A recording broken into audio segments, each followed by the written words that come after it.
Partis de Mons en autostop en octobre dernier, Thibaut Monnier et Raphaël Van Oostenberg ont rejoint l'Amérique du Sud en bateau. Le Montois et le Carolo avaient 2000 € en poche seulement.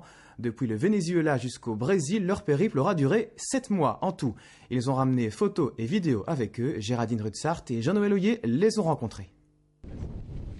Mettre les voiles et partir à la découverte du continent sud-américain, c'était le rêve de Thibaut et Raphaël à la fin de leurs études. En poche 2000 € et surtout du temps. Le temps de profiter, de se laisser entraîner au gré des rencontres et du vent. Partis de Mons en septembre dernier, ils rejoignent Marseille en stop. Le but, trouver un bateau qui les emmènera de l'autre côté de l'océan. Le premier bateau, c'est difficile parce qu'on n'avait aucune expérience. On était tous les deux, je pense, pratiquement jamais montés sur un voilier. Donc on a dû faire beaucoup de recherches sur Internet, mais le reste on trouvait en allant dans les ports et en disant vous cherchez pas des équipiers. Les gens qui font des grandes distances, ils cherchent souvent un peu de main d'œuvre pour bosser sur le bateau. La voile, les 2 premiers jours, moi j'ai eu un petit peu de mal. Bon, heureusement je me suis amariné, donc tout s'est bien passé par la suite. Mais sinon c'était une super expérience. On a appris à naviguer, on a appris à pêcher en mer, à la traîne. On a pêché des poissons tropicaux énormes, on a vu des dauphins, des baleines. Arrivé 2 mois plus tard sur l'île de Martinique, ils rencontrent là-bas des pêcheurs de langoustes. Ce sont eux qui les débarqueront sur une plage du Venezuela. Première rencontre avec le sol sud-américain. Ma première impression, c'était vraiment, je crois que j'ai vécu le choc des cultures parce que ça ressemblait à rien de ce que j'avais déjà vu auparavant. C'était plus des buissons, c'était des cactus. Enfin, il y avait rien à voir. Les gens étaient pas pareils non plus. Les voitures étaient différentes, c'était des vitres teintées, des voitures rabaissées. Enfin, donc moi, c'était vraiment, j'étais un peu sur la défensive. Les plages du Venezuela, le Machu Picchu au Pérou, le Salar d'Uyuni en Bolivie, la traversée de la jungle amazonienne au Brésil, autant de paysages à couper le souffle, autant de nouvelles rencontres avec des cultures différentes. L'un des plus beaux souvenirs, la découverte de la Colombie, un pays qui n'est pas seulement celui de la drogue et des enlèvements. Bogota, c'est une des villes les plus impressionnantes que j'ai vues.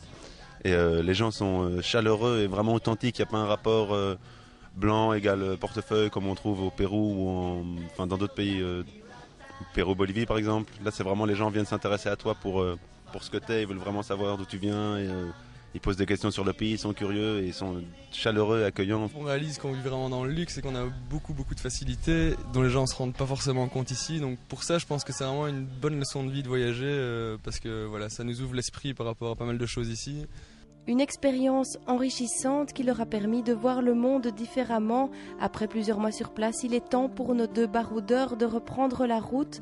Ils retrouvent le même bateau qu'à l'aller et mettent le cap sur l'Europe. 8 mois de vagabondage, revenir dans une société réglée, horlogée, où il faut se lever le matin, aller travailler, rentrer le soir, enfin avoir des horaires précis. Bon, moi je viens de le vivre parce que je viens de travailler 1 mois là, dès que je suis rentré et c'est clair que ça m'en a quand même mis un coup et je crois qu'il va falloir un petit temps de réadaptation, mais bon, c'est pas la mer à boire. Donc.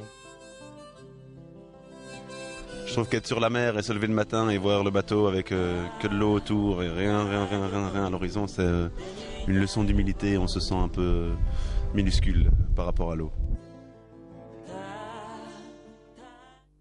Voilà, et pour obtenir plus d'informations sur le périple de ces 2 aventuriers, rendez-vous sur leur site internet, leur blog, www.duotrip.blogspot.com. On termine avec la 20e édition de la nuit musicale de Belleuil. Ce sera demain soir dès 20h et ce sera en direct sur les télévisions locales et donc sur TéléMB, bien sûr. Une émission spéciale en direct depuis Belleuil, dès 20h et jusqu'à 23h. Et pour cet anniversaire, la 20e édition de la nuit musicale de Belleuil fera la part belle à 20 des plus grands compositeurs de musique classique. Et c'est la fin de ces infos. Merci de nous suivre. Je vous souhaite un excellent week-end. Dès lundi, vous retrouverez Sandrine Duplessis aux commandes de ces infos.